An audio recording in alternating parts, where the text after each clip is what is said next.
it's historically justifiable that that's exactly what happened.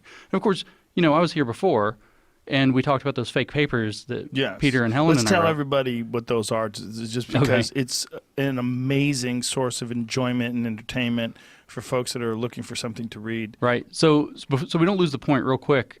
We did in less than 10 months the almost equivalent of a whole academic career in this stuff, and we're amateurs.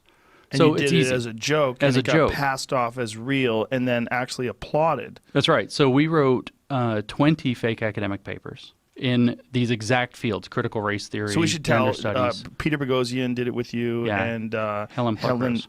is Pluckrose. Yeah, Pluckrose. Pluckrose. Yeah, Yes, most English, that the word. second most English name And she ever. wrote yeah. Cynical Theories with you. Yeah. So Yeah, that's a very English name. it is a very English name. So we wrote these papers to try to show that this scholarship is bogus. Right. And so we spent just under a year writing crazy stuff. Please tell people the dog park one. You love them. So My the favorite. dog park paper was actually, I think, kind of the masterpiece of the thing. So we wrote this paper where we claimed that we were a feminist researcher who spent 1,000 hours in Portland, Oregon dog parks over the course of 1 year. Never in the heavy rain. We put that in the paper. Never in the heavy rain. Like that's some relevant detail or something. So 1,000 hours over a year is already ridiculous. That's like 6 hours a day, every day. That's so much time. I know. And what we said she did was she watched dog humping incidents and tried to determine when they counted as dog rapes and when they didn't. And, What's the name of the paper, though? oh, it was what was it? Queer performativity and how's it go? Because they had all the buzzwords, right? Yeah, heteronormative was in there. Yeah, that's right. Yeah, that's right. Queer performativity in urban dog parks in Portland, Oregon. Rape culture and queer performativity. Yeah, that's what it was. that's Rape what it culture. was. Yeah. So we had we said that she watched these dog fights and dog rapes and all this stuff, and we put this crazy stuff in there, like sometimes they try to break up a dog fight by doing jumping jacks by the dog or singing songs. It's just ridiculous. And the dogs were pooping on each other. We put that in the paper. And then we said when there was a dog humping, that she would go up and she would inspect the dog's genitals, and she inspected 10,000 dogs' genitals and then interrogated the owners about their sexual orientations. And what she wanted to find out was if straight men would discourage gay dog humping versus straight dog humping, and that it was different for women and gay men. And then we said we're going to pass that data through black feminist criminology, which makes no sense.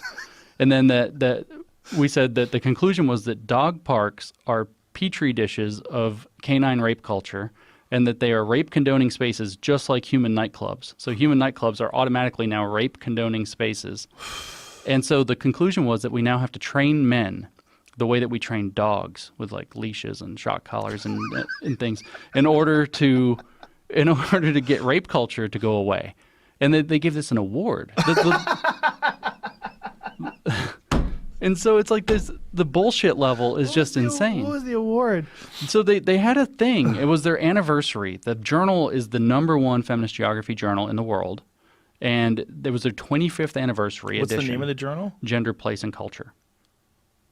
And it's the leading feminist geography journal in the world. And they had their 25th year, so they're on their 25th anniversary. And so what they wanted to do was highlight one paper per issue the entire year as being exemplary scholarship in feminist geography. And ours was chosen. I can tell you, man, it was the craziest thing ever. I remember, I'm almost positive it was May 7th, 2018. I got the email. And it's like, I can remember. It's just like, go in the house. I was out doing like yard work or something, and I come in and I checked my email. And I just remember like gaping at the screen. I'm like, this can't be happening. Because I just saw the editor and I'm like, oh no, they figured it out, right? And we're going to give it an award. And so I grab, because we're making a documentary about it, right? So we got a filmmaker, Mike Nana. He's the one that did that 3-part documentary of Evergreen that showed everybody that's where everybody's evergreen now. And so Mike, it was like, anything that happens, film it. So I grabbed my GoPro and I have this footage, and it's like sideways because I didn't even like think about it. And I'm just like running outside trying to find my wife. I'm like, you aren't going to believe this. You aren't going to believe this. Oh my gosh.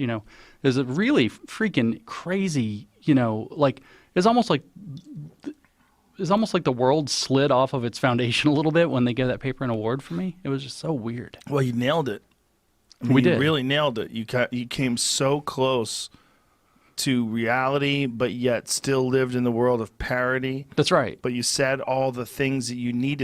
It just shows that there's such a high tolerance for bullshit. That's right. In those air quotes disciplines. Right. And those air quotes disciplines are now being like mainlined into like every university, every school, every corporate boardroom. How did that happen?